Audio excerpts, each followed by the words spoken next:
Chapter 9. Felicia was 20 months old when she fell seriously ill again.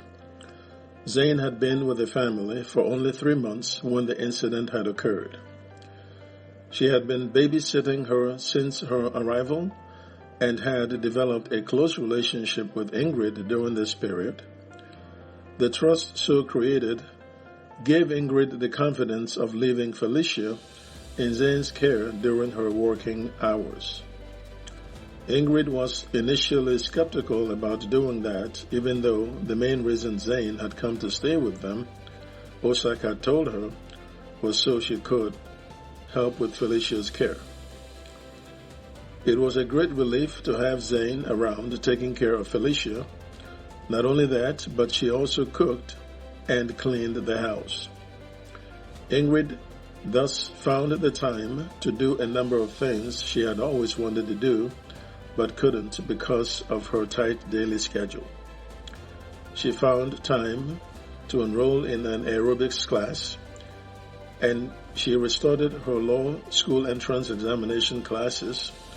It was all going well until this latest episode of Felicia's illness. Osak and Ingrid had left for work in the morning of that day. Felicia was still asleep when they had left. Zane folded clothes in the laundry room and was about 30 minutes into this activity when she heard Felicia's cries. She had woken up. Zane hurried upstairs to check on her. When she picked up Felicia, Zane noticed that she was running a temperature, for her body was hot. She had also vomited, and her diaper was full with watery stool. Zane called Ingrid to alert her of the situation, and Ingrid directed her to the medicine cabinet where Felicia's medications were stored. Ingrid told her the types and the dosage to give to Felicia. Zane stayed on the phone with Ingrid for several minutes as Ingrid asked several questions about Felicia's condition, whether she had been fed, given a bath, and what her temperature was. They hung up, at which point Zane went to the medicine cabinet where she retrieved Felicia's medications. She administered the medicines as had been directed by Ingrid, and thereafter gave Felicia a bath. When she attempted to feed her, she showed no interest. Then she vomited for the second time. Zane cradled and rocked her gently to make her sleep. She did this for about 30 minutes and got her to go to sleep. Zane laid her back in her bed and went back downstairs to continue with folding clothes. Zane was worried for Felicia as she folded clothes. A pair of pants now, then a dress, Osak's shirts, and Felicia's small-sized clothes. She did the family laundry once a week. Along with cleaning and babysitting Felicia, these activities kept her busy in an otherwise new life of involuntary isolation in the high-end estate her brother and his wife lived in. Back home in Africa, neighbors mingled freely and made unannounced visits to each other's home. People sat on their porches and exchanged impromptu pleasantries with people walking by. But in this new American neighborhood she now called home, there was none of the social dynamics she was used to. She looked out the living room window into the street on some days, and not a single soul could be seen walking on the street. Every home looked like an island unto itself, and there was no social interaction of any kind among the residents of the estate. Her initial boredom, which lasted for about a week, which Ingrid had partially contributed to unintentionally because she continued dropping off Felicia with Eunice, was broken when she started taking full-time care of Felicia. She adored Felicia and cared for her like her own child. She was thus very worried about Felicia's sudden illness. Zane went back upstairs to check on her. Felicia was still asleep. Zane reached out and touched her forehead. It still blazed hot with a fever. She also noticed a slight tremor in her. At that moment, her phone rang, and it was Ingrid calling. "Hello, Zane. How is Felicia feeling?" "I am with her now," said Zane. "She is asleep, but is still running a very high fever." "I am leaving work right now," said Ingrid, with a hint of stress in her voice. "She needs to see a doctor. I'll see you soon." Ingrid called Osak to alert him of the latest update on Felicia's condition. She had called him earlier after her initial conversation with Zane. They had both hoped that the medications Zane was instructed to give her would stop the fever. But their hopes did not materialize, and Ingrid had decided to leave work to take her to the hospital. "I'm on my way home now," she told him. "Okay, call me from the hospital when you arrive, and after seeing the doctor," he asked of her. "I will do so." Ingrid drove shortcuts in the city to get to the highway leading out of Washington, D.C. into Maryland. She wanted to get to her sick daughter as quickly as possible. She came close to driving through 2 red lights in her haste. Finally, on the highway, she passed a speed enforcement camera device mounted beside the highway. The camera flashed, and she knew she had been snapped, driving beyond the speed limit of 45 miles per hour. The citation will arrive in the mail and will probably carry a $100 fine. But she was not worried about that right now, as she sped on. She arrived home in record time, but before she turned into her street, she placed a call to Zane to her mobile phone. "Zane, I will be arriving home in minutes. How is Felicia doing? Please dress her up for me to take her to the hospital right away." "Okay, I will do so now," Zane replied. Ingrid parked the car in front of the house and fast walked into the house.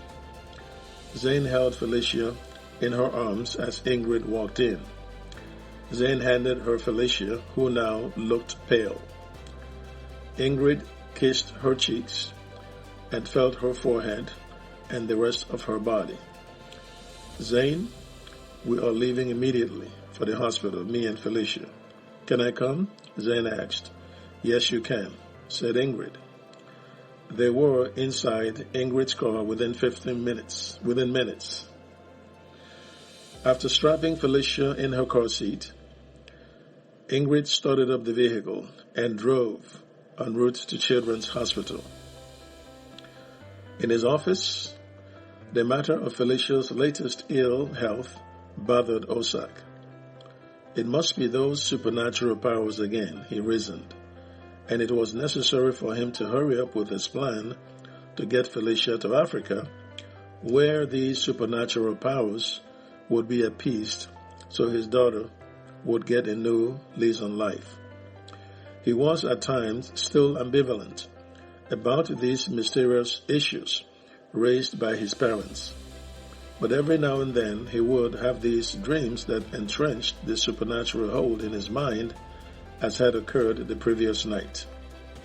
The same 9 feet tall, old and wrinkled woman had showed up again in the dream.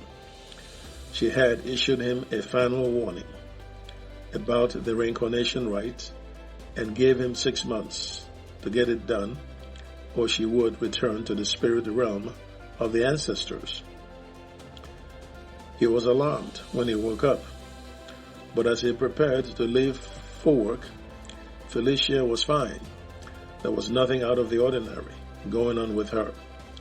He had even carried her briefly and tickled her to laugh. It had therefore been extremely disconcerting to him when Ingrid called to alert him of Felicia's health crisis later in the day. That wrinkled woman who was issuing him these warnings through dreams certainly meant business. but at least she had given him 6 months to comply. That was enough time, he thought. What he needed to do now was to get on with putting the next piece of his plan together, and this had to do with his hometown association. It had a scheduled meeting during the coming weekend, about a day away, and he planned to be present. The association had members living throughout the USA. It had annual conventions during which members and their families gathered to deliberate about development projects for their common ancestral hometown, made decisions on projects and funding, usually through a general levy of members, and got some recreation and relaxation. These conventions lasted over a weekend, and they were rotationally held in the West Coast, the East Coast, and the Midwest. The previous year's convention had been held in the East Coast in New York City.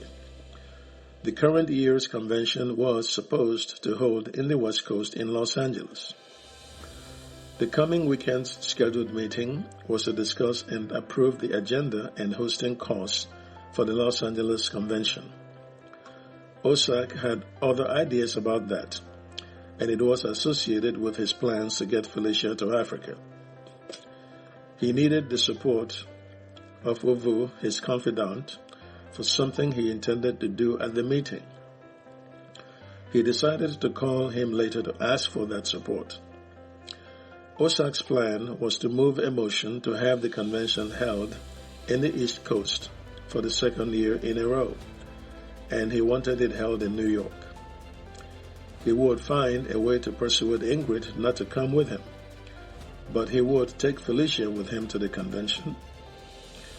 Ingrid would probably be concerned about proper care for Felicia, but he would tell her that Zane, who would come along, would take care of that as her babysitter.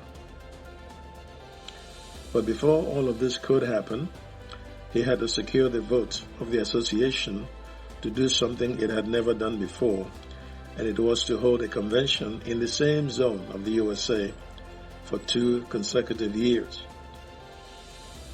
Still bothered by Felicia's health situation, which had just flashed through his mind, he picked up his phone and called Ingrid. It rang a few times before Ingrid picked up. It had been about 40 minutes since their last conversation. "Hello. What is the situation now?" he asked. "We arrived about 20 minutes ago," said Ingrid. "We are now with the doctor who is now running a series of tests." "Okay. Call me back with further developments," said Osak. "I will do so. Bye. Talk to you later." Felicia was treated and kept for several hours so her health could be monitored. She slowly recovered during this period, and by 11 p.m. was well enough to be discharged. Ingrid and Zane were in the hospital throughout that time, waiting anxiously and praying. Felicia was much better when Ingrid picked her up out of her hospital bed.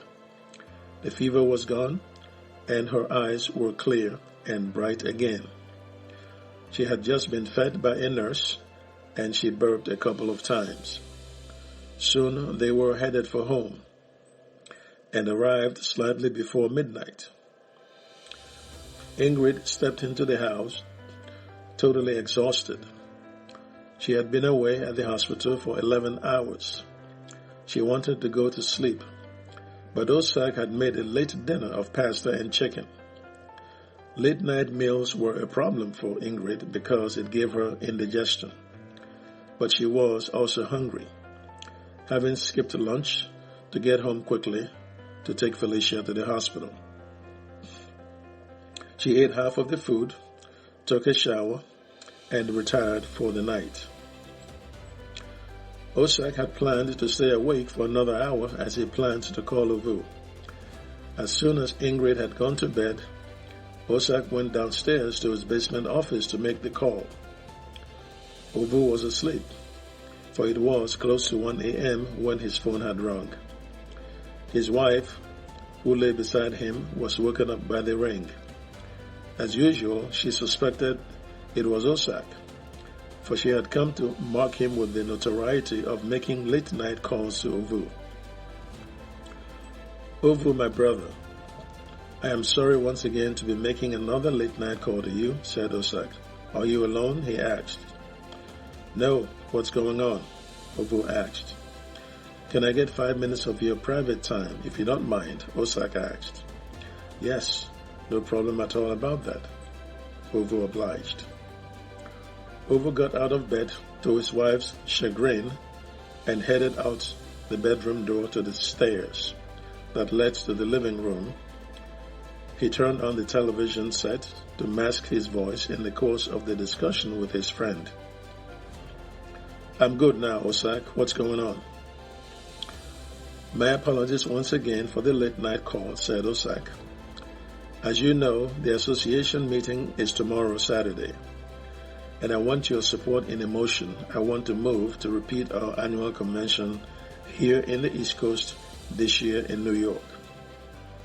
Why? What's the purpose for that?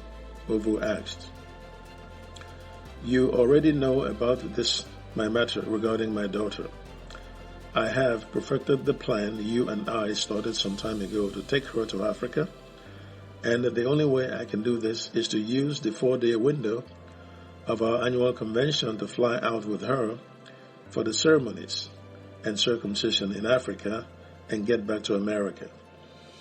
I know by rotation our annual convention is supposed to rotate out to the West Coast in Los Angeles, but flying out to LA and then back across the country and out to Africa will cause me to lose days from the 4-day window that I need to get this done and get back.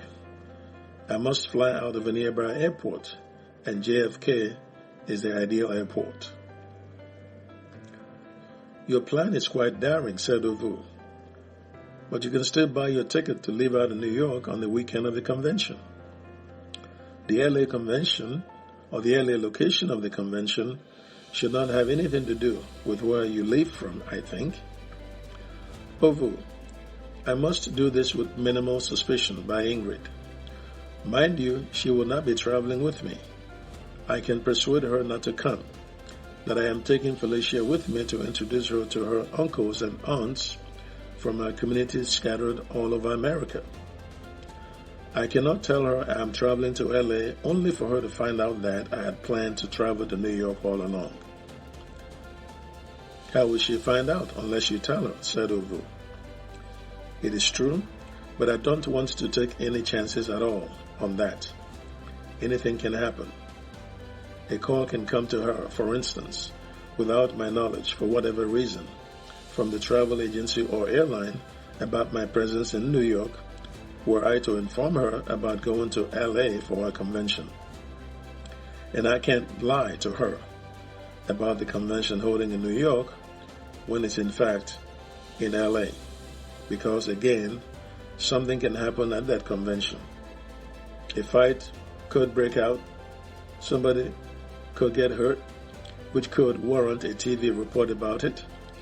You can imagine a screaming headline stating, several people injured at an African convention in LA, and Ingrid seeing that on the news to find out that the location I had told her that the convention would hold, that is in New York, was a lie. Okay, I see your point now, said Ovu. I need to be as efficiently deceptive about this as I can be. Get to Africa for the things that need to be done for my daughter and get back here in 4 days. I must therefore move this motion to hold the convention in New York, buy my tickets from Washington to New York, and New York to Africa, and back to New York. What a well-thought-out plan, said Ovu, in astonishment. I will support the motion. There will likely be opponents, particularly from association members residing on the West Coast, who won't like their turn to host being taken away from them, but we will press the matter and apply the necessary pressure. You will have to do some lobbying before the meeting tomorrow, said Osak. I will do so for you tomorrow morning, Ovu promised. Okay, thank you. I'm very grateful. You're welcome. Good night. It was 2 a.m. when Osak came upstairs from the basement to climb in bed beside Ingrid.